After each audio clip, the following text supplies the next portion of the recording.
NATO CS khawatir militer China dan Rusia gabungkan kekuatan. It's the second time Russia has taken Ukrainian territory by force. But it does not change the nature of the conflict. This remains Russia's brutal war of aggression against Ukraine. And it does not change our commitment to support Ukraine. NATO is not party to the conflict, but we provide support. Де-факто союзник. Це вже досягнуто. Де-факто ми вже пройшли свій шлях в НАТО. Де-факто ми вже довели взаємосумісність зі стандартами Альянсу. Вони реальні для України, реальні на полі бою і в усіх аспектах нашої взаємодії. Ми довіряємо один одному, ми допомагаємо один одному, і ми захищаємо один одного. Це і є Альянс. Де-факто. Сьогодні Україна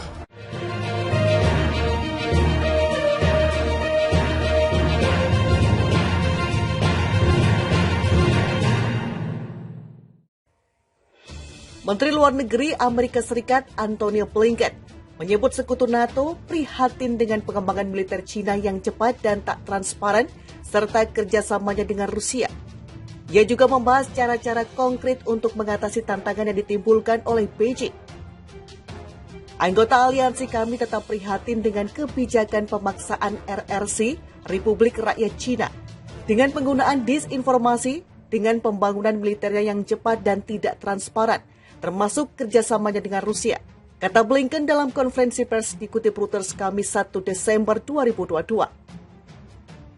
Tetapi kami juga tetap berkomitmen untuk mempertahankan dialog yang konstruktif dengan China dimanapun kami bisa, dan kami menyebut peluang untuk bekerja sama dalam menghadapi tantangan bersama, tambahnya.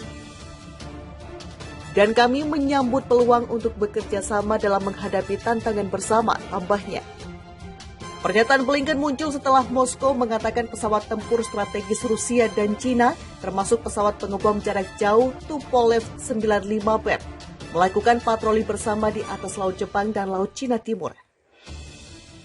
Sekutu AS Korea Selatan mengatakan telah melacak jet tempur sebagai 2 jet tempur China dan 6 pesawat tempur Rusia memasuki zona pertahanan udaranya. Mereka juga datang setelah laporan Pentagon mengatakan China kemungkinan akan memiliki persediaan 1.500 hulu ledak nuklir pada tahun 2035 dengan kecepatan penumpukan nuklirnya saat ini. Data ini meningkatkan kekhawatiran AS tentang niat Beijing untuk memperluas persenjataannya. China dan Rusia membuat khawatir AS dan sekutunya dengan mengumumkan kemitraan strategis tanpa batas dengan Rusia pada Februari, hanya beberapa hari sebelum pasukan Rusia menyerang Ukraina. Korsel dan tetangganya Jepang saat itu mengembangkan hubungan yang lebih dekat dengan NATO.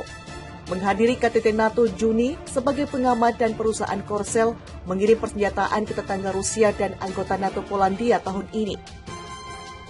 Blinken mengatakan bahwa sementara NATO terus fokus pada mempertahankan dukungan terpadu untuk Ukraina, anggota juga ingin meningkatkan ketahanan aliansi dengan mempertimbangkan tantangan baru termasuk yang ditimbulkan oleh China. Pesawat China dan Rusia masuki zona pertahanan. Korea Selatan kerahkan jet tempur. Militer Korea Selatan atau Korsel mengerahkan jet tempur saat 2 pesawat China dan Rusia memasuki zona pertahanan udara negara ini pada Rabu 29 November 2022. 2 pesawat pengebom H-6 China berulang kali memasuki dan meninggalkan zona identifikasi pertahanan udara Korea atau KADIS di lepas pantai selatan dan timur Korea Selatan pada pukul 5:50 pagi. Menurut Kepala Staf Gabungan JCS Seoul, J China memasuki kembali zona tersebut beberapa jam kemudian dari Laut Jepang. Wilayah ini dikenal di Korsel sebagai Laut Timur.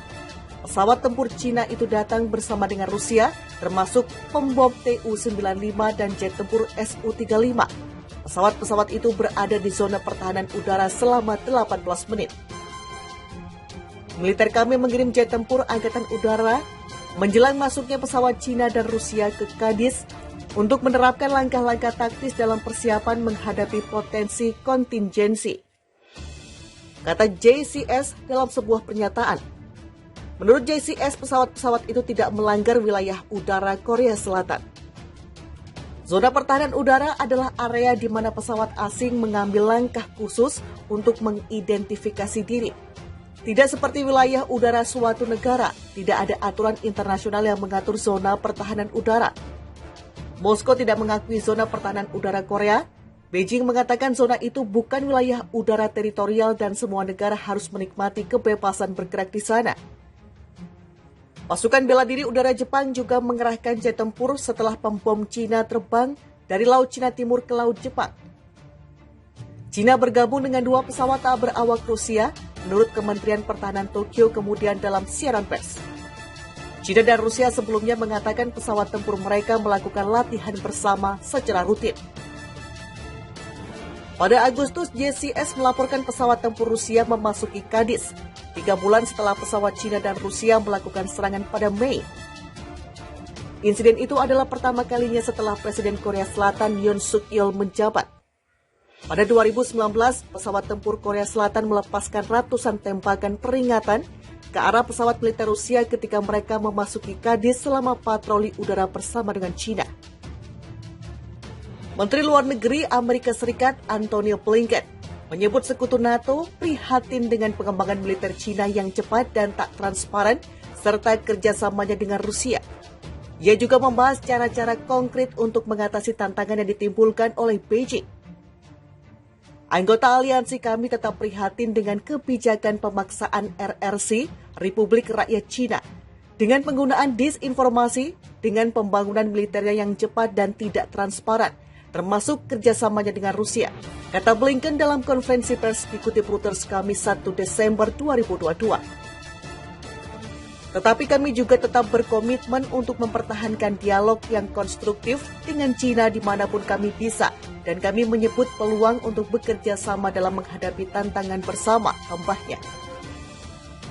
Dan kami menyambut peluang untuk bekerja sama dalam menghadapi tantangan bersama, tambahnya.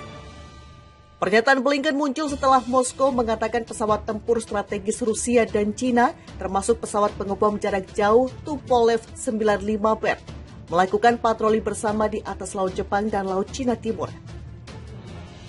Sekutu AS Korea Selatan mengatakan telah melacak jet tempur sebagai 2 jet tempur Cina dan 6 pesawat tempur Rusia memasuki zona pertahanan udaranya. Mereka juga datang setelah laporan Pentagon mengatakan Cina kemungkinan akan memiliki persediaan 1.500 hulu ledak nuklir pada tahun 2035 dengan kecepatan penumpukan nuklirnya saat ini. Data ini meningkatkan kekhawatiran AS tentang niat Beijing untuk memperluas persenjataannya. Cina dan Rusia membuat khawatir AS dan sekutunya dengan mengumumkan kemitraan strategis tanpa batas